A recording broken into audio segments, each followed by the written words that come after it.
Oke, Assalamualaikum warahmatullahi wabarakatuh, sahabat sekalian. Terima kasih pada panitia yang telah memberikan kesempatan kita untuk sama-sama berdiskusi dan berpartisipasi pada ajang forum ilmiah para ilmuwan sedunia. Kita ketahui bahwasannya banyak sekali teknologi digital yang telah dipakai oleh dokter itu sendiri, dari mulai pemeriksaan penunjang maupun kita sendiri yang terlibat dalam proses-proses pemeriksaan, dari mulai anamnesa, pemeriksaan fisik, dan penggunaan digitalisasi baik dengan bertemu langsung maupun dengan jarak jauh. Sifat pada hari ini sebenarnya adalah meningkatkan produksi secara intelijen dengan alat-alat yang kita ciptakan, kemudian berhubungan dengan Internet of Things, jadi sesuatu yang berhubungan dengan cloud ya, dengan dunia maya begitu, dan akan memanfaatkan data dari manapun. Nah, data-data yang terkumpul semuanya itu akan mengakumulasi sebuah kegiatan diagnosa di masa datang dengan model presisi medicine. Kita ketahui bahwasanya Internet of Things di dunia kesehatan merupakan teknologi yang bekerja sebagai objek untuk melakukan transfer data secara otomatis tanpa bantuan manusia.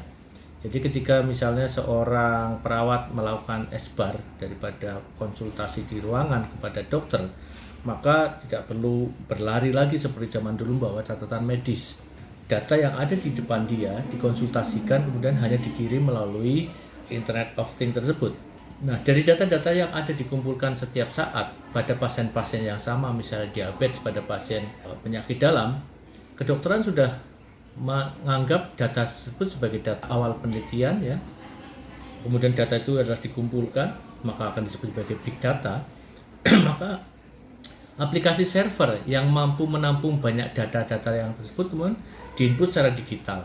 Maka seorang dokter, bahkan Departemen Kesehatan atau Kementerian Kesehatan akan mengetahui sebaran penyakit diabetes, penyebabnya apa, tipenya apa, akan bisa menjadi sebuah kebijakan. Kemudian untuk argumen reality atau AR, di mana ini adalah teknologi imigrasi benda-benda 2 dan 3 dimensi yang berkategorinya maya ke satu lingkungan 3 dimensi yang lebih nyata.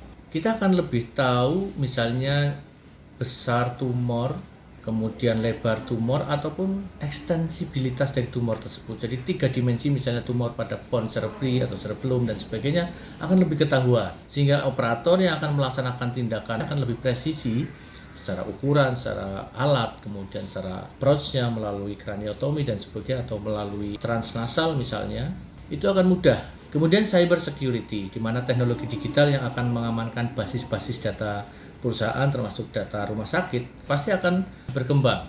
Sehingga sebenarnya apakah betul data-data pasien yang misalnya seorang dengan penyakit diabetes kemudian diretas atau dimiliki oleh seorang pasien kemudian diketahui oleh orang lain, apakah itu juga melanggar etik? Seperti orang kena COVID kemarin, awal-awal orang dirahasiakan. Sekarang justru tidak, siapa yang terkena infeksi harus diekspos agar kita tahu bahwasanya itu adalah penyakit menular dan bagaimana kita memproteksi diri dan lingkungan, mengisolasi diri ataupun mengisolasi pasien agar yang lain tidak tertular. So, apakah itu juga bagian dari nanti perubahan etik, di mana data pasien ke depan yang bersifat umum sebenarnya juga boleh diketahui oleh pemerintah, dokter yang lain atas izin pasien dan atau tanpa sepengetahuan pasien.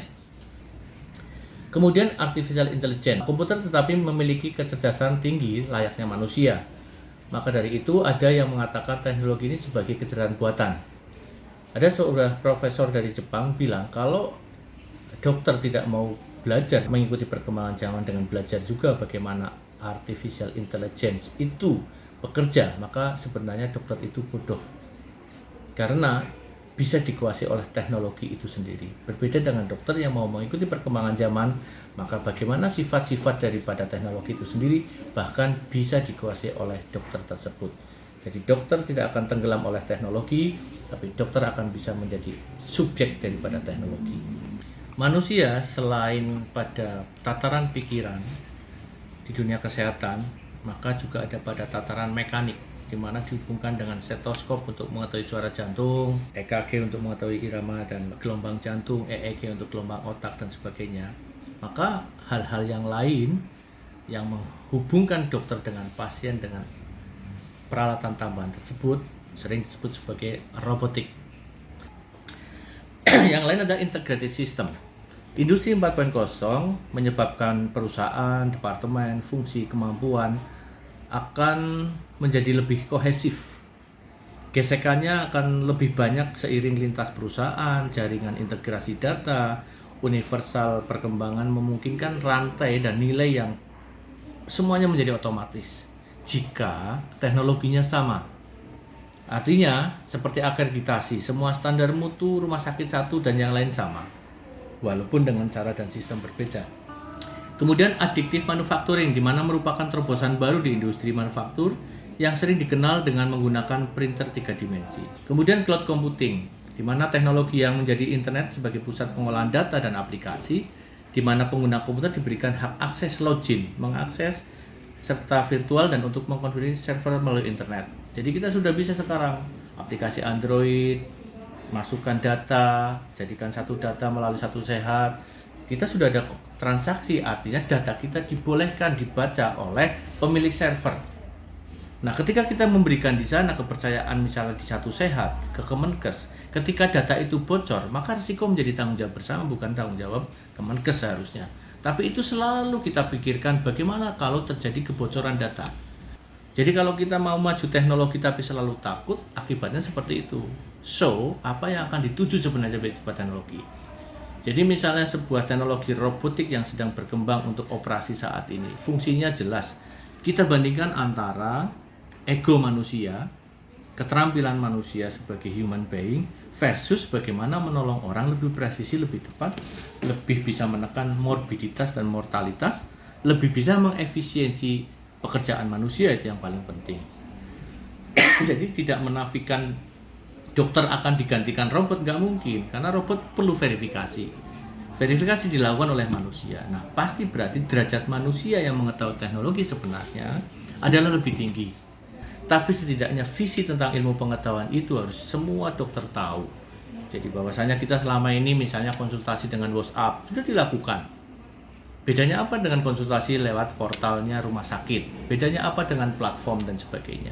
Maka bagaimana menyikapi perundangan yang ada versus kita hubungan dokter dengan pasien sebenarnya adalah bagaimana hubungan transaksional yang ada. Karena hubungan transaksional itu menyebabkan hak dan kewajiban. Maka kode etik kedokteran selama ini masih menjunjung nilai-nilai Hippocrates, di mana sebenarnya do no harm, noblesse oblige dan sebagainya adalah bagian dari kita semua untuk bekerja. Tidak ada niat, bahkan teknologi semaju apapun, ketika niatnya mengobati manusia adalah sebenarnya dianggap meninggalkan kode etik. Tidak ada seperti itu.